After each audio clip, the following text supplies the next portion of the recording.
कैसे हैं आप? ठीक सर, है? बढ़िया सर। आप टैक्स सर्विस मैन है ना? Yes sir. गुड।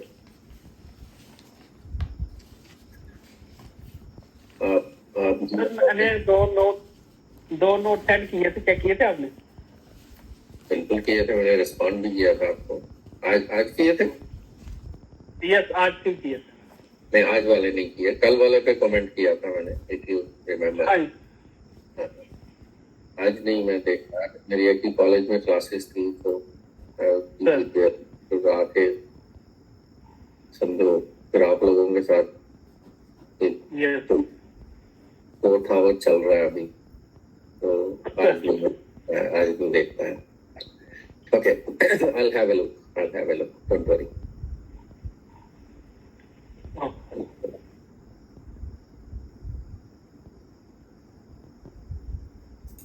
मैं भी एक्स सर्विस मैन हूँ, लेकिन डिफेंस से नहीं। मैं एक्स भी हूँ और अभी वाई भी हूँ यहाँ पे, तो आपकी तरह ही हूँ मैं भी। So you are getting one pension and one pay. I am also getting one pension and one pay. Okay. तो हम लोग तो आज का एजेंडा है हमारा वो है जीपी फंड का जो पेंडिंग डिस्कशन थी वो हम कर लें। कल हम दोनों ग्रुप्स को कंबाइन करके will have discussion on the remaining part of NPS, ठीक है, ताकि हमारा आगे वाला चैप्टर भी खत्म होता रहे और जो बैकलॉग है वो भी हम टेक ओवर कर लें। तो जीपी फंड का इफ यू रिमेम्बर हमने एक भी याद है जी, जिसमें हमने जीपी फंड का स्केड्यूल बनाया था, याद है? ओके।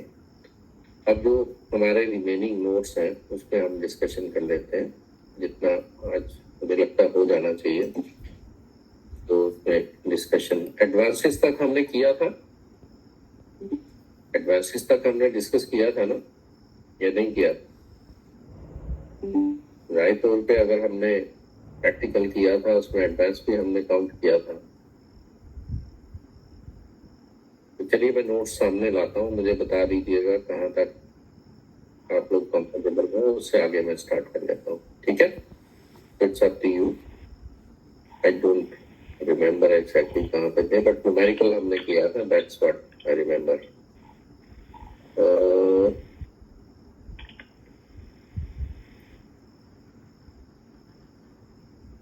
जी, तो बताएंगे कहाँ तक हमने किया था? एडवांसेस हमने किया था या नहीं किया था, या एडवांसेस से स्टार्ट करूँ? The suspension of recovery करना है, recovery of advance तक किया है। अच्छा, रिकवरी ऑफ एडवांस तक किया, okay okay okay. That means advances को हमने कवर कर लिया कि उसके लिए क्या क्या कंडीशंस हो सकती है, किस किस सूरत में एडवांस दिया जा सकता है, किस किस पर्पस के लिए दिया जा सकता है। That means we have covered that, है ना? सर इसका थोड़ा सा ओवरव्यू दीजिए। एडवांसेस का? Yes sir. ओके, ठीक है, मैं फिर एडवांसेस से ही स्टार्ट कर लेता हूँ, डोंट वरी। तो एडवांसेस फ्रॉम द फंड जो है उसमें ये है, पहले तो आपको ये ध्यान रखना है कि जो प्रीवियस एडवांस होगा, कई बार बंचिंग ऑफ एडवांसेस अलाउड है। अगर एक एडवांस आपके पास है तो आप उसके बाद दूसरा एडवांस भी ले सकते हैं। 2 एडवांसेस की बंचिंग जो है वो अलाउड है, लेकिन दोनों में एटलीस्ट 6 महीने का डिफरेंस होना चाहिए, ठीक है? जो पहला एडवांस है और दूसरे एडवांस में मिनिमम 6 महीने का डिफरेंस होना चाहिए। अब एडवांसेस बेसिकली जीपी फंड का जो पैसा है तो एम्प्लॉय का ही पैसा है ना, ठीक है, उसी ने कंट्रीब्यूट किया हुआ है, उसमें गवर्नमेंट का कोई दखल नहीं है। एनपीएस में गवर्नमेंट भी डाल रही है, लेकिन जीपी फंड में गवर्नमेंट तो कुछ नहीं डालती ना। जीपी फंड में तो entire contribution is from the employ. तो उसी को फैसिलिटेट करने के लिए तो पैसा उनका है। हम तो बड़े लिबरल होते थे कि पैसा उनका दे दो उनको, वैसे गवर्नमेंट के लिए हैवी कॉस्टली अफेयर है. GP fund is a costly affair for the government. It's better if people take advance, क्योंकि 7.1% आज की डेट में भी इंटरेस्ट देना पड़ रहा है. तो 7.1% is huge rate of interest which you can't earn otherwise. अगर कमर्शियली हम पैसे को इन्वेस्ट भी करें सेफ ऑप्शंस में, तो 7.1% का रिटर्न, एश्योर्ड रिटर्न मिलना बहुत मुश्किल है. तो इन दैट केस गवर्नमेंट के लिए भी कॉस्टली अफेयर है that we have to give such huge interest on GP fund. But luckily आज की डेट में अब जीपी फंड वाले सारे रिटायर ही हो रहे हैं. Yes, sir. अब तो एनपीएस का दौर है, तो उसके हिसाब से गवर्नमेंट की लाइबिलिटी अब कम हो रही है. बट फिर भी आप देखें जीपी फंड के जो फाइनल विड्रॉवल के केसेस हैं या फाइनल रिफंड जो हम जिनको कहते हैं, उसमें काफी टाइम भी लगता है. विद द सिंपल रीजन कि government is having problem in arranging the funds. Okay, अब एडवांसेस किस किस पर्पस के लिए हो सकते हैं? तो एडवांसेस के बहुत सारे पर्पस जो हैं वो प्रेस्क्राइब्ड हैं, ऑलमोस्ट सारे ही हैं. उसमें सिकनेस भी है, उसमें कोई फैमिली फंक्शन है उनका भी प्रोविजन है, उसमें एजुकेशन के लिए चाहिए उसका भी प्रोविजन है. ठीक है, ऑलमोस्ट आप देखेंगे वाइड वैरायटी ऑफ पर्पसेस उसमें है. Illness of self, family members are dependents. Education of family members are dependent of the subscriber. Education her level की है, प्राइमरी को हो, सेकेंडरी की हो, हायर एजुकेशन हो. ठीक है, किसी भी स्ट्रीम को कवर करेगी. वो कॉमर्स की स्ट्रीम हो, वो आर्ट्स की स्ट्रीम हो, वो साइंसेस की स्ट्रीम हो, सबको कवर करेगी. एंड एजुकेशनल इंस्टीट्यूशन मीन्स किसी मखसूस एजुकेशनल इंस्टीट्यूशन के लिए नहीं है, किसी भी एजुकेशनल इंस्टीट्यूशन के लिए हो सकती है, be it in private sector, be it in government sector. Okay, then obligatory expenses, betrothal, marriage, funerals और अदर सेरेमनीज, ये हो गए फैमिली के फंक्शन. betrothal जो प्री वेडिंग, जिनको हम कहते हैं प्री वेडिंग सेरेमनीज, तो उनको हम कहते हैं betrothal. उसके लिए हो सकता है. ठीक है, आजकल तो बहुत सारे फंक्शन है ना, बहुत सारे फंक्शन हमने इजाद कर लिए, number of function so many, तो वो betrothal की कैटेगरी में आ जाएंगे. ठीक है, देन मैरिज, एक्चुअल मैरिज हो रही है, betrothal हो गया. उससे पहले वाले फ्यूनरल हो सकता है, अनफॉर्चुनेटली कोई वैसा इंसिडेंट हो गया. Then cost of legal proceedings instituted by और against the subscriber, any member of his family actually dependent upon. ये हो गया लीगल प्रोसीडिंग. हमने किसी के खिलाफ केस किया या हमारे ऊपर केस हो गया या हमारे किसी फैमिली मेंबर पे हो गया या उसने किया. Okay, in both the cases we can have GP fund advance for that. उसके बाद है cost of defence when he engaged a legal practitioner. अब चौथे और पांचवे में क्या फर्क होगा? चौथा जो है वो लीगल प्रोसीडिंग्स के लिए है, और पांचवा जो है वो अपने आप को बचाने के लिए है, कोई ऑफिशियल मैटर है. तभी यहाँ पे देखें आप, फैमिली मेंबर की बात नहीं हुई ना, तो ऊपर फैमिली मेंबर की बात हो रही थी, लीगल प्रोसीडिंग में फैमिली मेंबर्स की भी बात हो रही थी, डिपेंडेंट्स की भी बात हो रही थी.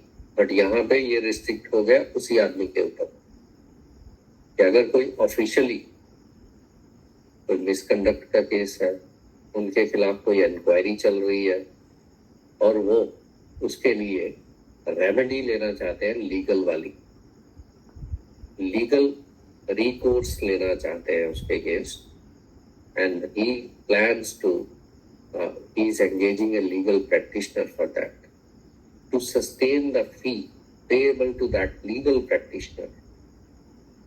Again you can have advance. ठीक है, अब यहाँ पे क्वेश्चन था शायद लास्ट टाइम कि गवर्नमेंट के खिलाफ ही केस लड़ रहे हैं और गवर्नमेंट क्यों उनको दे, तो उसमें बड़ा एक वो ही है कि अपॉर्चुनिटी ऑफ बीइंग हर्ट, जो भी वो रेमेडी ले सकते हैं, so they have a right to take the remedy. They have the right to defend themselves. बाकी आगे जो होगा, हार जाएंगे तो फिर देखा जाएगा, वो तो फिर गवर्नमेंट फैसला करेगी फिर क्या करना। Okay, then you have sir okay कोई जी जी सर सस्पेंशन में वो visible है? जीपी अप्लाई कर सकता है?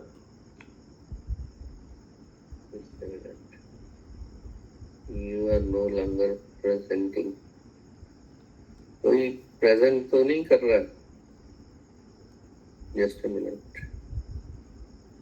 सर पल्लवी नाम आया था, पल्लवी जी।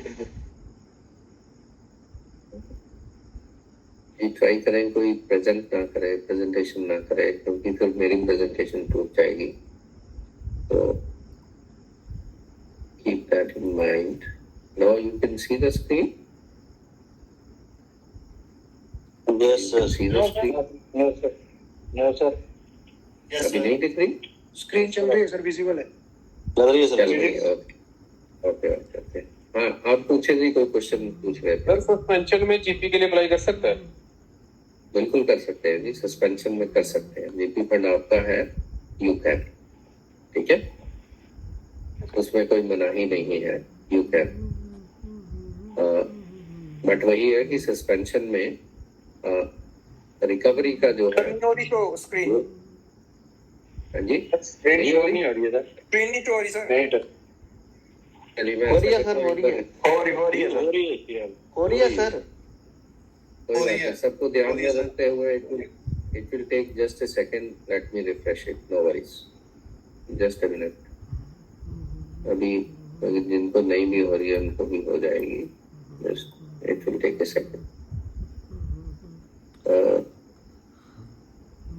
अब कंफर्म करें जी, ठीक है, yes sir. Okay.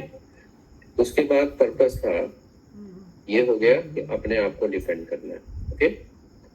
Then purchase of consumer durables, इसमें क्या है, टीवी खरीदना है, वॉशिंग मशीन खरीदनी है, गीजर, कुकिंग रेंज, व्हाटएवर, उसके लिए भी ले सकते हैं। पिलग्रिमेज के लिए ले सकते हैं, हमने कोई हिस्टोरिकल प्लेसेस पे जाना है, कोई हेरिटेज प्लेसेस पे जाना है, पिलग्रिमेज पे जाना है, अगेन उसमें टूरिज्म के हिसाब से भी हो सकता है। इट्स नॉट कि रिलीजियस प्लेसेस है, हिस्टोरिकल प्लेसेस हो सकती है, टूरिज्म के रिलेटेड हो सकती हैं, तो उसके लिए भी we can have GP fund advance. अब इन सारे केसेस में क्या था, कोई डॉक्यूमेंट्री प्रूफ नहीं चाहिए था, सिंपली एक डिक्लेरेशन चाहिए कि हमें इस पर्पस के लिए जीपी फंड का एडवांस लेना है। क्लियर? उसके बाद था कि एडवांस का अमाउंट कितना हो सकता है।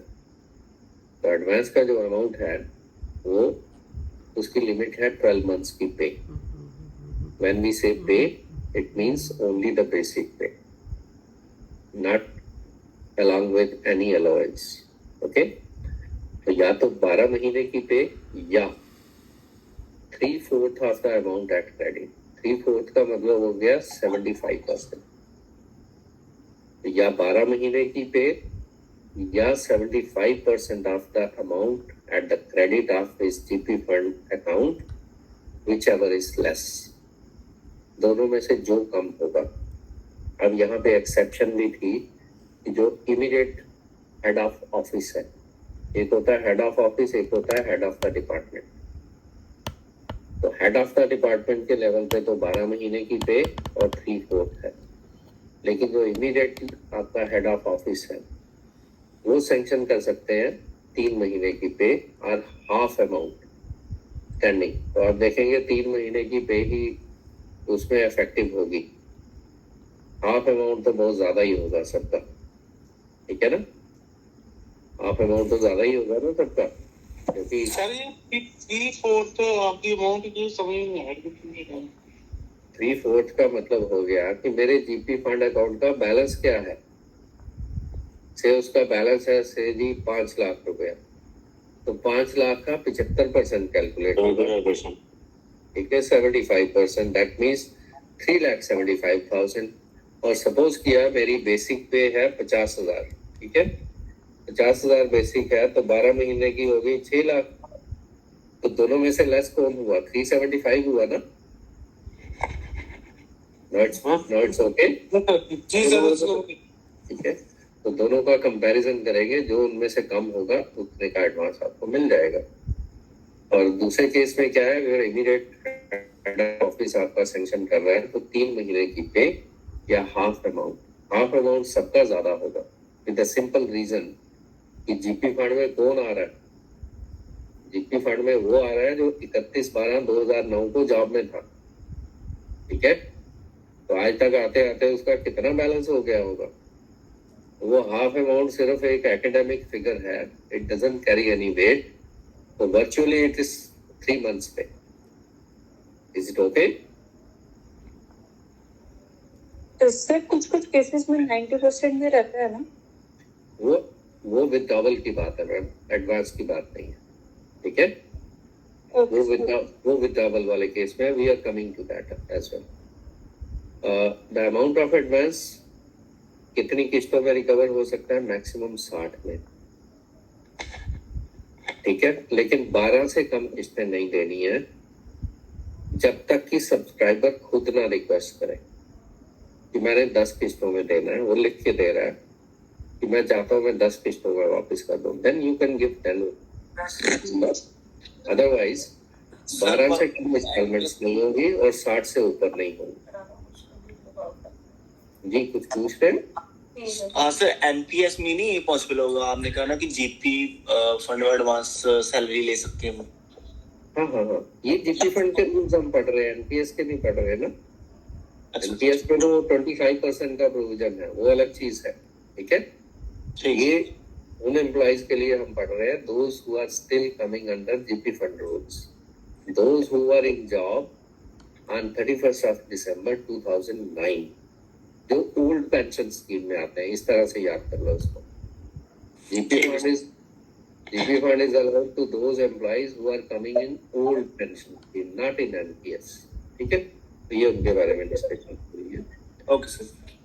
ओके सो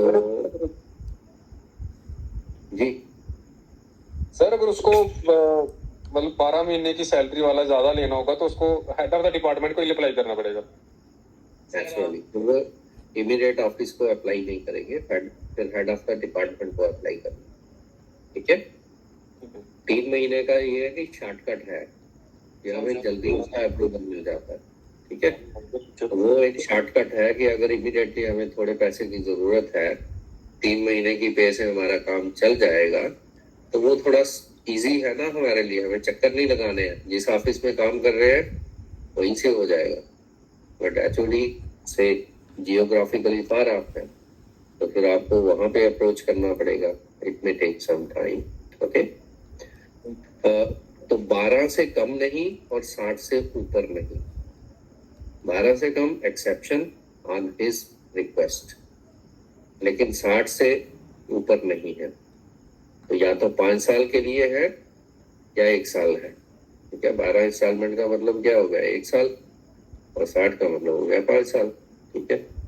उसके बाद है कंसोलिडेशन ऑफ एडवांसेस, इसको हम बंचिंग ऑफ एडवांसेस भी कहते हैं।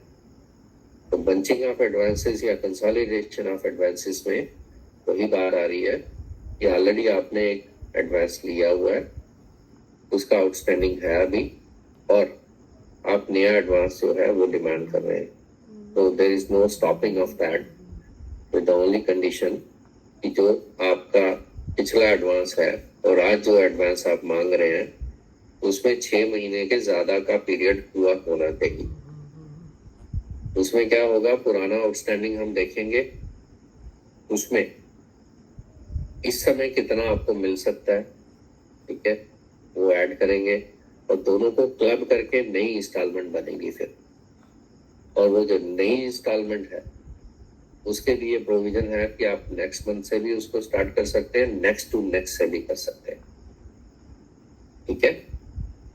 तो उसके लिए बाकी जो एडवांसेस है उसमें एक ही कंडीशन है कि जिस महीने एडवांस लेंगे उसके नेक्स्ट मंथ आपकी रिकवरी स्टार्ट हो जाएगी।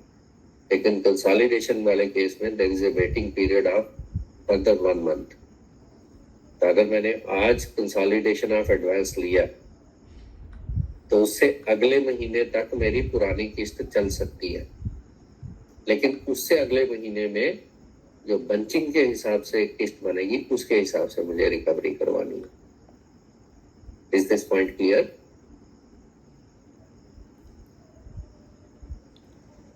जी यस सर। ओके।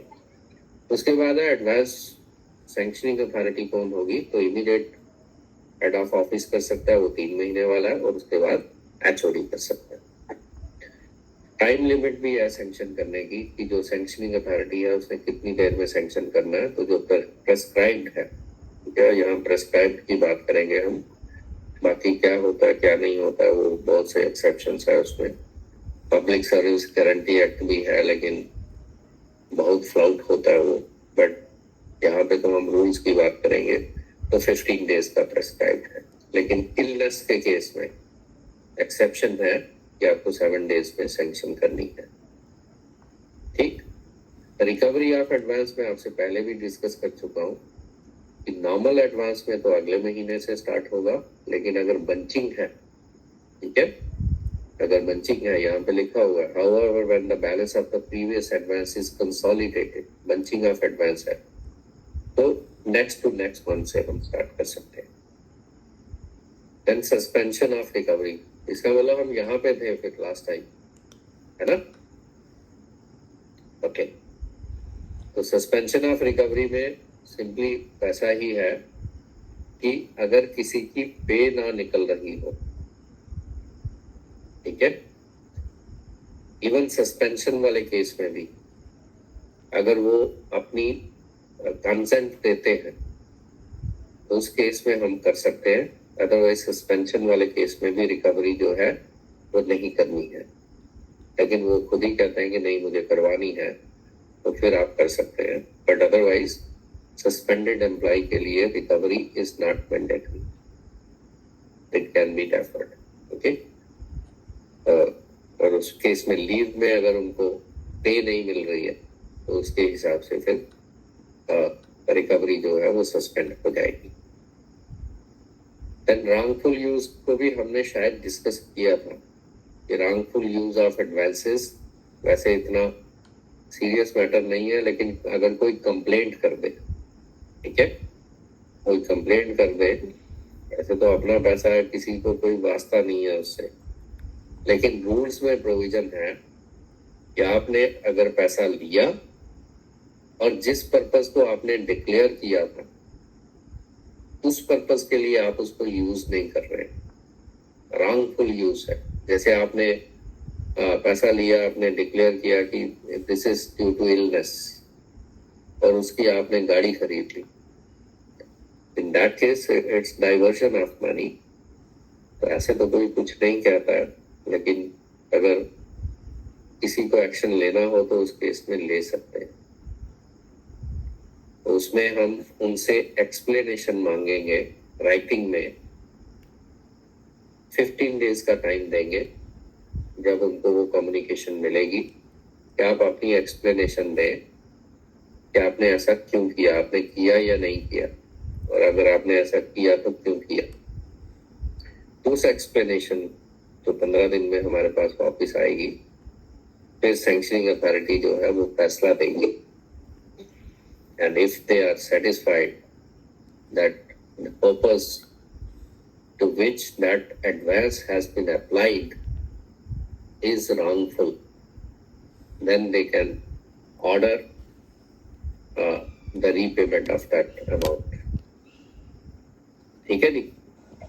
तो जैसा मैंने पता कैसे लगेगा कि वो वहीं पे हुए हैं पैसे? देखे उसमें यही है कि कोई अगर कोई कंप्लेंट करते, ठीक है, ऐसे तो कोई केयर नहीं होता। To be very frank, practical purpose के हिसाब से कह रहा हूँ कि नोबडी केयर्स फॉर इट। पैसा उसका है, ये पैसा उसका ही है, उसी ने यूज करना है। लेकिन ऐसा है ना, एक डिक्लेरेशन तो दी ना आपने डिक्लेरेशन दी कि मुझे इस पर्पस के लिए चाहिए, okay, and if it comes to the knowledge of that authority, इस कह सकते हैं कि अथॉरिटी की खुंदक हो गई उस आदमी से, ऐसा भी होता है, या किसी ने कंप्लेंट कर दी इसने पैसा जो है इस पर्पस के लिए लिया था और इस पर्पस के लिए यूज हुआ। इन that case you can seek the explanation, और एक्सप्लेनेशन का वो जवाब देंगे ना, फिर जवाब में वो जस्टिफाई करेंगे। तो अगर आपको जस्टिफिएबल लगता है तो यू विल एक्सॉनरेट दैट पर्सन, और अगर आपको लगता है कि नहीं ये जस्टिफाइड नहीं है, then only you can do that, but practically कोई ऐसा करता नहीं। Okay, okay thank you. समझ में आ गया? तो ऐसा कुछ होता नहीं, तो भी पैसा तो उसका ही है। At the end of the day money belongs to that person, अपना ही पैसा वो यूज कर रहा है। Okay thank you. ओके, उसके बाद है जी विथड्रॉवल्स, जहाँ पे आप 90% की बात कर रहे थे, तो 90% वाले केसेस इसमें आ जाएंगे। मैक्सिमम आप देखेंगे तो 75% है यहाँ पे भी, पर कुछ पर्पसेस के लिए that goes up to 90% as well. अब विथड्रॉवल में आप देखें एक कॉलम ऐड हो गया एलिजिबिलिटी का, जो कि एडवांसेस में नहीं था। ठीक है, एडवांसेस में ये कॉलम नहीं था ना एलिजिबिलिटी वाला, तो विथड्रॉवल वाले केस में है। ठीक है, विथड्रॉवल को पहले कहते थे नॉन रिफंडेबल एडवांस, जो स्टेट के जीपी फंड रूल्स थे उनमें इसका नाम था नॉन रिफंडेबल एडवांस, तो उसी को अब विथड्रॉवल का नाम दिया गया। Withdrawal means you will take money but you will not have recovery of that money, so you take it, it's yours, and you are not required to repay it back. Purpose क्या है? Education हो सकता है। Purpose आप देखेंगे वहां पे भी थे, यहाँ पे भी थे। कुछ पर्पस कॉमन पर्पस तो उसमें सेम है ना, कॉमन है। हाँ, पर्पस कॉमन है, लेकिन आपके ऊपर डिपेंड करता है ना कि अगर आपकी एलिजिबिलिटी विथड्रॉवल की है तो आप विथड्रॉवल के लिए जा सकते हैं ना। ठीक है, लेकिन आप चाहते हैं कि नहीं मेरा पैसा जो है वो वापस आना चाहिए, मुझे बैलेंस चाहिए एंड में, you will forgo withdrawal, you will go for advance, nobody is stopping you. Once you are eligible for withdrawal, it becomes your choice whether to go for advance, whether to go for withdrawal. Is it okay? Purpose is the Yes, same, sir. but you have a choice which way you want to go. You want to go for advance, you want to go for withdrawal. It's up to you. But withdrawal के लिए But फिर अगर हम advance के लिए जाएंगे तो फिर तो हमें एलिजिबिलिटी क्राइटेरिया फुलफिल करने की जरूरत ही नहीं है। वो बिल्कुल नहीं है, लेकिन विथड्रॉवल के लिए चाहिए ना। ठीक है, so once you become eligible for withdrawal, then you have two choices. ठीक, दो choices हैं आपके पास। फिर आप एडवांस के लिए भी जा सकते हैं, विथड्रॉवल के लिए भी जा सकते हैं। एडवांस के लिए तो आप शुरू से ही जा रहे थे, लेकिन यहाँ पे एक ऑप्शन आपके पास और ओपन हो गया विथड्रॉवल का। ओके, तो पर्पस काफी सारे सेम होंगे, लेकिन एडिशनल भी आएंगे। जैसे एजुकेशन का पर्पस तो वहां पे भी था ही ना, एजुकेशन का पर्पस तो वहां पे भी था, यहाँ पे भी है, लेकिन फर्क यही हो गया। हाँ जी, पे कौन सी देखनी है? नेट सैलरी देखनी है इसमें हमें। वो पे की बात हो रही है, सैलरी की बात ही नहीं हो रही। शुरू से एडवांस के लिए भी पे की ही बात हो रही है। पे मींस बेसिक पे without inclusion of any sorry, allowance. हमने कंसीडर करनी 12 मंथ की, ये लास्ट मंथ जब अप्लाई किया होगा या 1 अप्रैल से? नो नो नो, जिस दिन आपने अप्लाई किया उस दिन बेसिक पे कितनी है आपकी। Okay sir, thank you. जब आप एडवांस के लिए या विथड्रॉवल के लिए अप्लाई कर रहे हैं, how much is your basic पे? दैट बेसिक पे will be after inclusion of increment. अगर आप पे इंक्रीमेंट लग चुकी है तो अप्रैल में होगा, तो आपकी हो सकता है इंक्रीमेंट ना लगी हो, आपकी जुलाई में लगती हो, और आप अप्लाई कर रहे हैं से सितंबर में आके, तो सितंबर में आप अप्रैल की पे नहीं देखेंगे, करंट देखेंगे। ओके, तो बेसिक पे है, उसमें कोई अलाउंसेस का इंक्लूजन नहीं है। तो 12 महीने की पे और 75% of the amount standing at credit which ever is less. तो ये वैसा ही हो गया, पहले भी ऐसा ही था ना, हेड ऑफ द डिपार्टमेंट के लिए जो था। ओके, लेकिन यहाँ पे जो सैंक्शनिंग अथॉरिटी है वो हेड ऑफ द डिपार्टमेंट ही है। यहाँ पे वो नहीं आएंगे, इमीडिएट ऑफिस वाला नहीं आएगा, वो सिर्फ एडवांस में आएगा। और कंप्लीशन ऑफ 10 years चाहिए आपको सर्विस, ठीक। देन ऑब्लिगेटरी एक्सपेंसेस, अब यहाँ पे भी देखें ये जो 10 years है ये आज की डेट में बाय डिफॉल्ट खत्म हो चुका है, क्योंकि whosoever is in GP fund today he has already completed more than 10 years. अगर 2009 में और दिसंबर में जॉब में था तो आज तो हम 25 में आ चुके हैं, तो ये 10 साल वाला भी अब प्रैक्टिकली देखने की जरूरत नहीं है किसी को। Is it clear? Common sense की बात करें तो फिर ये इतना ज्यादा रेलिवेंट नहीं है। ऑब्लिगेटरी एक्सपेंसेस, वही बिट्रोथल, मैरिज, फ्यूनरल्स, उसमें भी आफ्टर कंप्लीशन ऑफ 10 years है, और वही है जो भी 12 months की और 75%। देन इलनेस के केस में 90% है, ठीक। Then purchase of consumer durables, उसमें वही 12 और 75 है। हाउसिंग में भी 90% तक जाता है। हाउसिंग में आप देखेंगे बहुत सारी कैटेगरीज है। पहले क्या है, housing including building or acquiring a suitable house or a ready built flat for his residence. Residence की बात हो रही है, लीज इन्वेस्टमेंट की बात नहीं हो रही कि आपने खुद रहना है वहां पे। बाद में तो खैर बहुत सारी चीजें हो जाती हैं, you can rent it out और लाइक दैट। तो ये any time during the service है। प्लीज इसके लिए लेंथ ऑफ सर्विस मैटर नहीं करती, क्योंकि आज की डेट में जब आप जॉब में आते हैं, there was a time, now there is a paradigm shift in the approach of the persons as well. Now we buy houses at the prime age, ठीक है ना। अब कोई अगर जॉब में आता है तो उसकी प्लानिंग होती है कि मैं कोई ना कोई रेजिडेंस का जरिया बना लूं और फिर मैं आराम से किस्तें देता रहूंगा, मेरी बड़ी जॉब है अभी। पहले लोगों का व्यू पॉइंट ये होता था कि मैं रिटायरमेंट पे एक घर बनाऊंगा, क्योंकि इन that case they were getting handsome money, और अप्रोच इस तरह से थी कि उस समय पैसा होगा उस समय घर बना लेंगे। तो आज की अप्रोच डिफरेंट है। उसी को ध्यान में रखते हुए ये प्रोविजन है कि you can take it any time during the service, और 90% तक आप जा सकते हैं, ठीक है। इसमें एक कंडीशन भी है, with no condition to deposit back the amount withdrawn for a house which has been sold subsequently. आपने एक घर के लिए विथड्रॉवल लिया, ठीक है, एक घर के लिए विथड्रॉवल लिया और उसको आपने सेल कर दिया। उसके बाद आप ये दूसरा घर ले रहे हैं, तो पहले कंडीशन ये होती थी कि अगर आपने एक घर सेल किया है तो वो जो विथड्रॉवल है उसको वापस करो, लेकिन अब वो कंडीशन नहीं है। तो without depositing the previous withdrawal you can have a new withdrawal. Is it clear? Condition का समझ में आ रहा है? ओके, उसके बाद जी सर रेनोवेशन का केसेस होते हैं जिसमें रेनोवेट करते हैं हाउस को, उसका 90% है। अभी आ रहा है वो भी, डोंट वरी, अभी आ रहा है वो, सारे पर्पज आ रहे हैं, ठीक है। उसके बाद repayment of outstanding housing loan.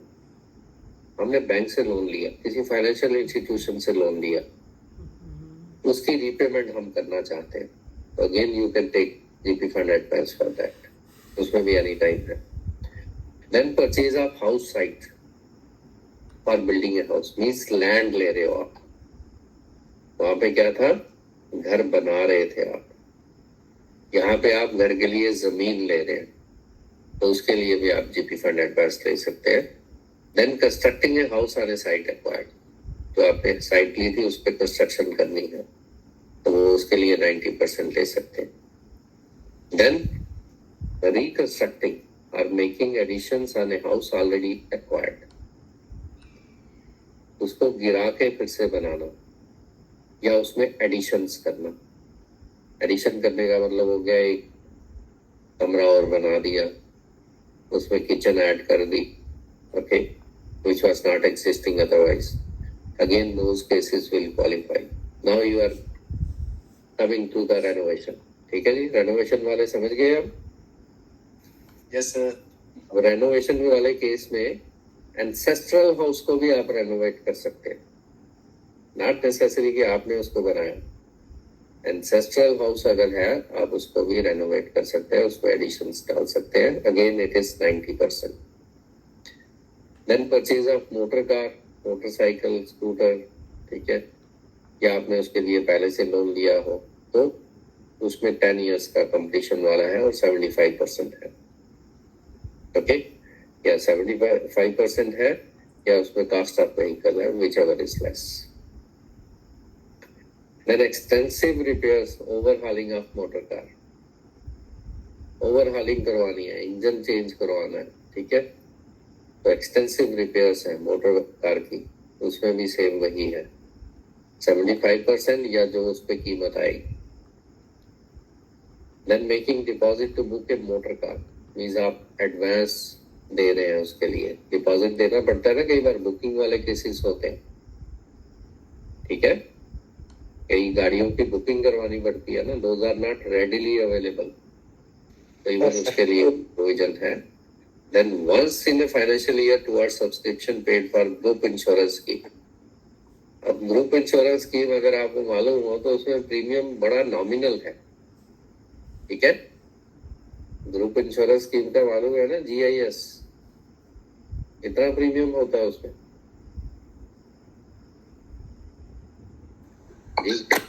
Sir नहीं पता था। बहुत कम प्रीमियम होता है, 125। तो ये भी बेतुका सा सवाल है, इसके लिए कोई एडवांस नहीं लेगा कभी भी, क्योंकि उसका अमाउंट ही बड़ा नेग्लिजिबल है। Then charges for conversion from lease hold to free hold, ये भी स्कीम्स हैं गवर्नमेंट की, development authorities, state housing boards, जैसे DDA है, तो DDA ने किसी टाइम पे लीज होल्ड को फ्री होल्ड में कन्वर्ट करने की स्कीम निकाली थी। Do you know the difference between lease hold and free hold? No sir. देखें, जो डेवलपमेंट अथॉरिटीज है, they are not real owners of the land. They have been provided land by the state governments, और उन lands को कहते हैं हम नजूल लैंड्स। तो नजूल लैंड का मतलब होता है जो कि राजा महाराजाओं की लैंड थी, and that came to the state government, and state government उसको डेवलप करने के लिए उन्होंने डेवलपमेंट अथॉरिटीज बनाई। तो development authorities are not owner of that land, they are just custodian of that land that you can develop it and dispose it of। तो normally वो lease hold पे वो लैंड जो है वो देते हैं। लीज होल्ड का मतलब होता है कि लीगल ओनरशिप उस आदमी को पास ऑन नहीं हो रही है, वो एक प्रीमियम पे कर रहा है, लीज अमाउंट पे कर रहा है, और वो उसका यूजेज राइट ले रहा है, उसके साथ उसकी लीज डीड होगी। Lease deed can be 40 years. Sometimes it used to be a perpetual lease of 99 years.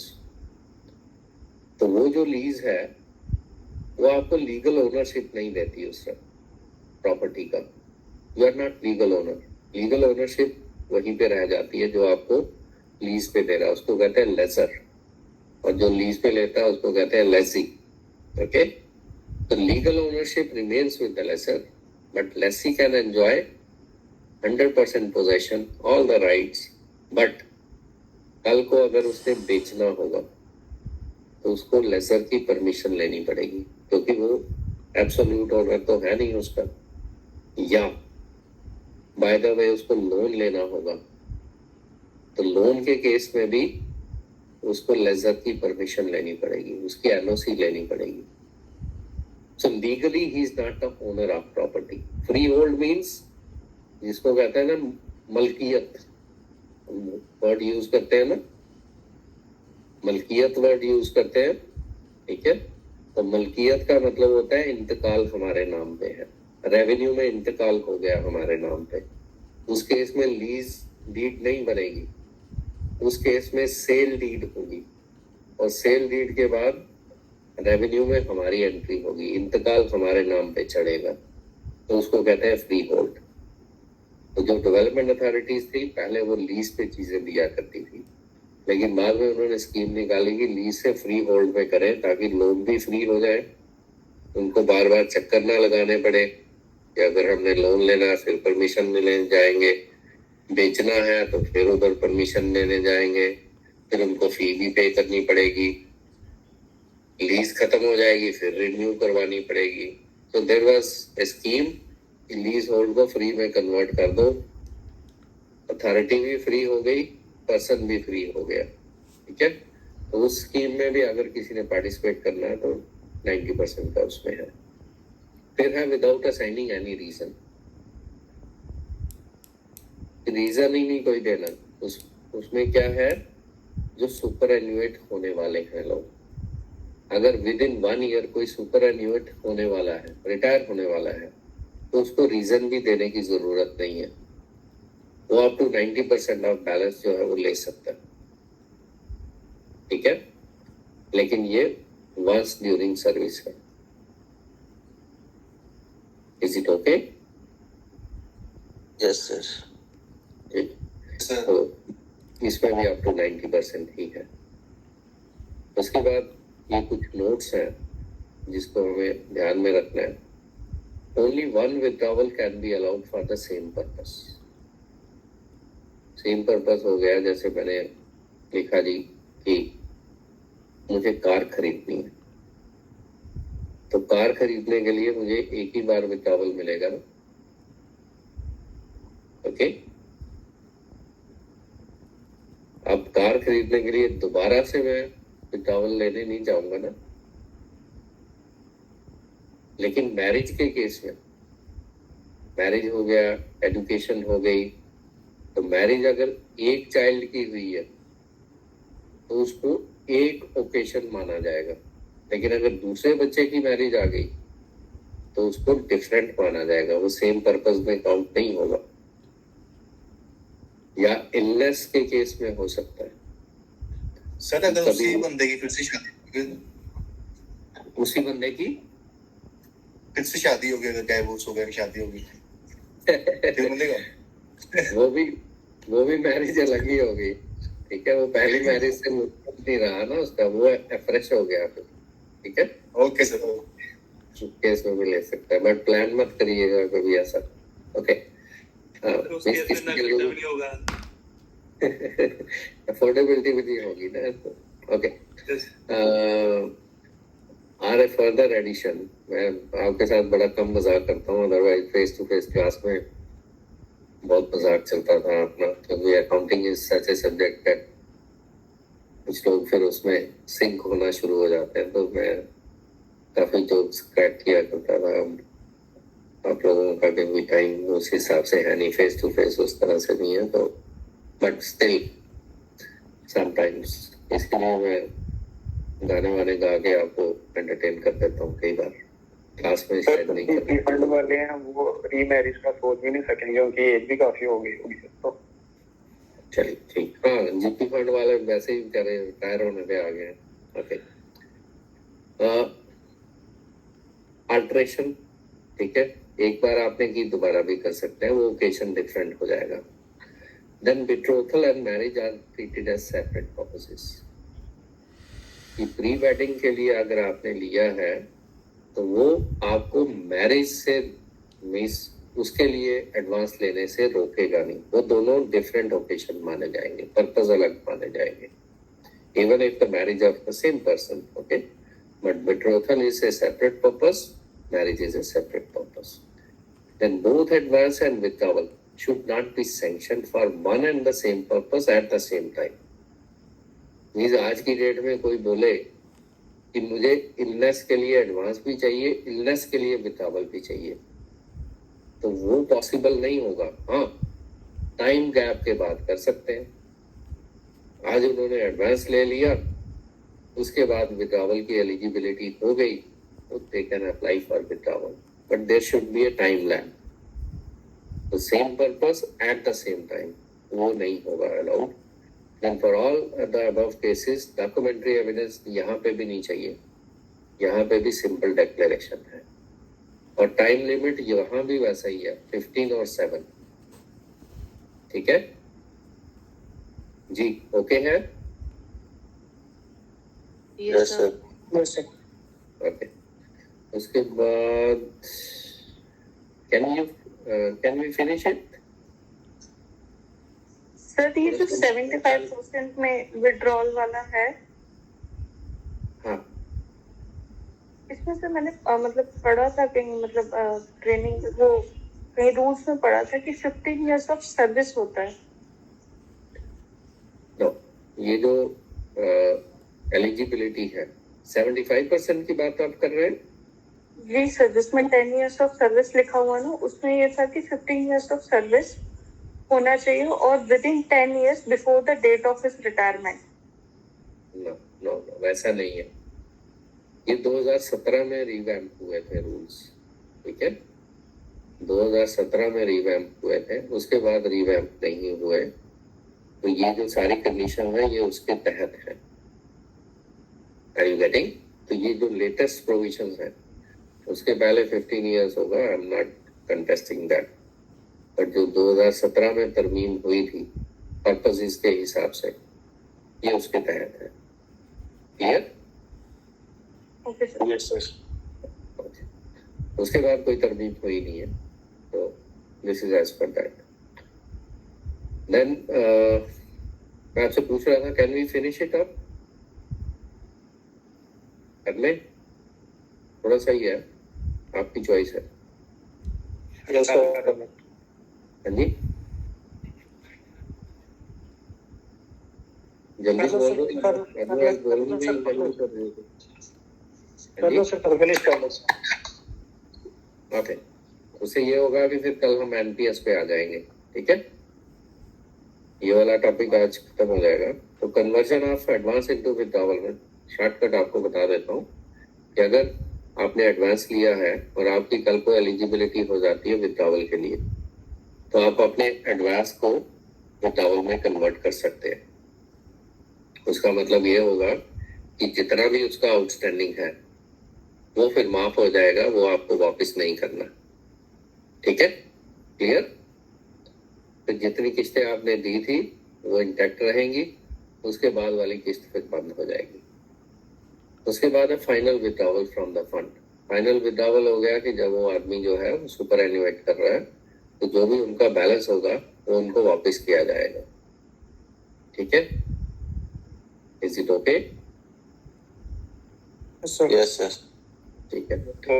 उसमें कई बार ऐसा हो सकता है कि जो सब्सक्राइबर है वो डिसमिस हो गया सर्विस से और बाद में रीस्टेट हो गया, ऐसे बहुत सारे केसेस हुए हैं। तो उस केस में उनको जो फाइनल रिफंड वाला अमाउंट होगा वो उनको वापस करना पड़ेगा फिर। ठीक है? क्योंकि वो अभी रिटायर तो हुए नहीं ना फिर, तो उस केस में है। फिर कब तक उनको ये अमाउंट आपने देना है? At least a month before the date of superannuation। ठीक है? ये आपने अथॉरिटी जो है इशू करनी है और पेमेंट जो है on the date of superannuation होनी चाहिए। लेकिन कई बार डिले हो जाता है, तो डिले जो हो जाता है उसके लिए भी प्रोविजन है कि उस डिले का भी उनको इंटरेस्ट दिया जाएगा, क्योंकि डिले उनके पार्ट पे नहीं है, वो गवर्नमेंट के पार्ट पे है। तो वहां पे उस पीरियड के लिए भी उनको इंटरेस्ट देने का प्रोविजन है। वो इंटरेस्ट का प्रोविजन इस तरह से है कि अगर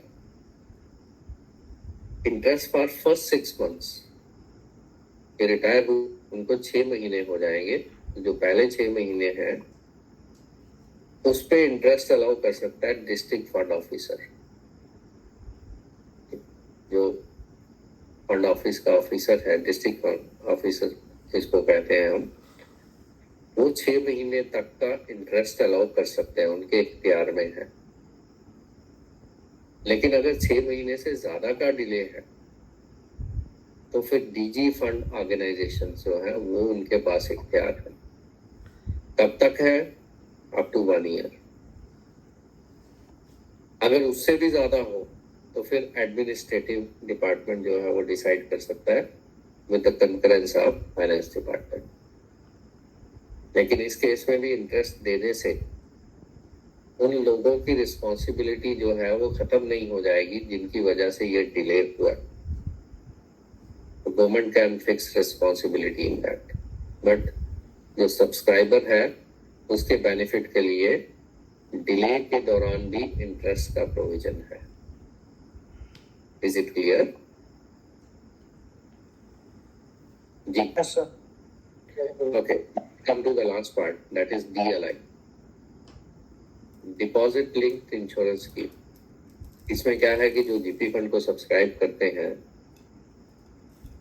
अगर किसी की डेथ हो जाती है तो एक तो जीपी फंड का उनको बैलेंस तो मिलेगा ही मिलेगा, लेकिन उसके अलावा डीएलआई का बेनिफिट भी उनको दिया जाएगा इन केस ऑफ डेथ। लेकिन उसके लिए कंडीशंस क्या है? कंडीशन ये है कि एटलीस्ट 5 years उनकी सर्विस होनी चाहिए at the time of death. अब ये भी इररिलेवेंट हो चुका है, बहुत पुरानी बात हो गई है ना। फिर जो उनका बैलेंस है वो ये जो नीचे अमाउंट लिखे हैं इनके नीचे नहीं जाना चाहिए। पिछले 3 साल में कभी भी इससे कम उनका बैलेंस नहीं होना चाहिए। अब ये भी बहुत इररिलेवेंट सी चीज है। 25,000 in case of gazetted officers. Do you think this amount is carrying any weight? आज की डेट में तो इसका मतलब है 10 ऊपर ही होगा। 15,000 बोला गया ग्रेड पे जो है वो 4200 और मोर, बट लेस देन 4,800, क्योंकि 4,800 गैजेटेड में आ गया ना, तो 15,000 ये सारे अमाउंट जो है आज की डेट में इररिलेवेंट है। ठीक है। इस केस में दिया कितना जाएगा? एडिशनल अमाउंट पेएबल होगा 60,000। इस मैक्सिमम 60,000 हम उनको देंगे। और इसमें क्या होती है, जब भी डेथ होती है उसके पिछले महीने तक जो 3 साल हो गए उनकी एवरेज निकाली जाती है कि 3 साल में एवरेज बैलेंस उनका कितना था। अगर वो 60,000 से ऊपर था तो 60,000 का बेनिफिट मिलेगा। अगर वो 60,000 से कम था तो फिर वो मिलेगा जो कम था। Is it okay? ठीक है। अब आप कह रहे होंगे यार ओके शोके छोड़ो, अब हमें क्लासी करो हमारी, है ना। तो मैं आपको ज्यादा बोर ना करते हुए मैं भी आपसे डाउट है कि सर नहीं सर, इसको थोड़ा सा और बताना डीएलआई को। 3 years कैसे, जब 60,000 से कम होगा उसको कैसे देखेंगे? डीएलआई का मैं ना पार्ट 1 के लेवल पे न्यूमेरिकल भी करवाता हूँ। उसमें क्या है कि सपोज किया किसी आदमी की इस महीने डेथ हो गई, ठीक है, इस महीने डेथ हो गई जुलाई के महीने में, तो हम देखेंगे कि 30 जून तक, क्योंकि इस महीने का तो उनका कोई कंट्रीब्यूशन होगा नहीं ना, जीपी फंड की डिडक्शन उस तरह से नहीं होगी, तो पिछले महीने तक इस अप टू 30 जून, और उससे पीछे 36 महीने हम जाएंगे। 36 महीने का मतलब क्या हो गया? 1 जुलाई 2024 to 30 June 2025. This is one block. फिर 1 जुलाई 2023 to 30 June 2024, ये एक ब्लॉक हो गया। तो इस तरह के 3 ब्लॉक हम बनाएंगे, 36 मंथ्स लेके जाते हैं उसमें, ठीक है। और फिर हम देखेंगे कि उन 3 साल में उनका बैलेंस कितना था। Are you getting? Yes sir. ठीक है। अगर उन 3 सालों में 60,000 से ऊपर उनके बैलेंस थे हर साल में, तो फिर 60,000 का बेनिफिट उनको मिलेगा। लेकिन अगर उन 3 सालों में किसी में भी 60,000 से नीचे था बैलेंस, से 50,000 था एक साल में, फिर बेनिफिट 50,000 पे आ जाएगा। Yes sir. क्वेश्चन है कि सर, क्वेश्चन है कि जी हाँ जी बताएं। सब्सक्रिप्शन कितना है सर? 6% है 8.33%? मैंने सब्सक्रिप्शन सर जी फंड के लिए जीपी फंड के लिए 8.33% है विद द सिंपल रीजन। यहाँ पे तो आज जी सर यहाँ पे तो कहीं स्टार में नहीं लिखा है, ऑर्डर में लिखा है कहीं पे 8.33। देखिए क्या है कि आपके जीपी फंड के रूल स्टेट के लगते थे ना पहले, ठीक है। Yes sir. और उसके बाद रीऑर्गेनाइजेशन एक्ट आया तो उसके बाद जीपी फंड जो है 1960 वाला लगा आपको, सेंटर वाला, ठीक।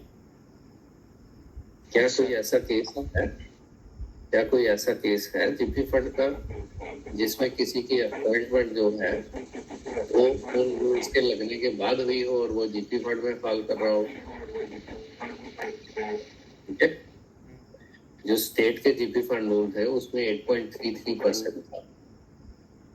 तो even if you were coming under GP fund central government, वो 8.33% ही रहा, अदरवाइज उसमें 6% का था। ये शायद मैंने पहले भी डिस्कस किया था आप लोगों से। बाय डिफॉल्ट सर मैंने देखिए सर वो कट रहे हैं 6.25 से उनका कट रहा है जीबी फंड। तो दैट में भी एन एक्सेप्शन, दैट में भी वो उसका रूल का हवाला ले रहे होंगे कि हम जीपी फंड सेंट्रल गवर्नमेंट में आ गए तो उसके हिसाब से है। बट बाय डिफॉल्ट जो आदमी पहले कंट्रीब्यूट कर रहा था वो उसी के हिसाब से चलेगा ना, ठीक है। तो इफेक्टिवली वो 8.33% ही रहा, क्योंकि उसके बाद तो कोई जीपी फंड में आने वाली कैटेगरी थी नहीं, पुराने लोग ही तो उसी में कन्वर्ट हुए ना, ठीक है। तो इसलिए जो हम लिखने में लाते हैं, जो हम नोट्स में कवर करते हैं, वो 8.33% ही करते हैं। Sir final withdraw from the fund को रिपीट कर दो एक बार। फाइनल विड्रॉवल का मतलब हो गया कि मेरा टोटल बैलेंस कितना है। इसमें दूसरा पॉइंट लिखा ना जो दूसरा कौन सा? इसी पैराग्राफ में जब सब्सक्राइबर को डिसमिस किया जाता है सर्विस से। हाँ, उसमें क्या है कि जैसे मेरे को गवर्नमेंट ने रिटायर कर दिया, ठीक है। वो कहते हैं ना वो जो 226 वाली जो कार्रवाई है, ठीक है, उसमें मुझे रिटायर कर दिया। अब रिटायर करेंगे तो मुझे जीपी फंड का बैलेंस तो देना पड़ेगा ना उनको, ओके। जब मुझे रिटायर करेंगे तो जीपी फंड का बैलेंस तो मुझे देना पड़ेगा। उसके बाद क्या हुआ, मैंने चैलेंज किया, मैं कोर्ट में चला गया। कोर्ट में चला गया और 3 साल बाद मैं रीस्टेट हो गया। तो फिर उस केस में मुझे जीपी फंड को रिफंड करना पड़ेगा ना, मेरा बैलेंस तब ड्यू थोड़ी हुआ। फिर फाइनल रिफंड का हकदार नहीं था ना मैं। जी sir. Now you understand? Yes ठीक है। फिर फाइनल रिफंड की मेरी एंटाइटलमेंट कब होगी? जब मैं एक्चुअली सुपर एन्यूएट करूंगा। वो वाली मेरी रिटायरमेंट तो रद्द हो गई ना।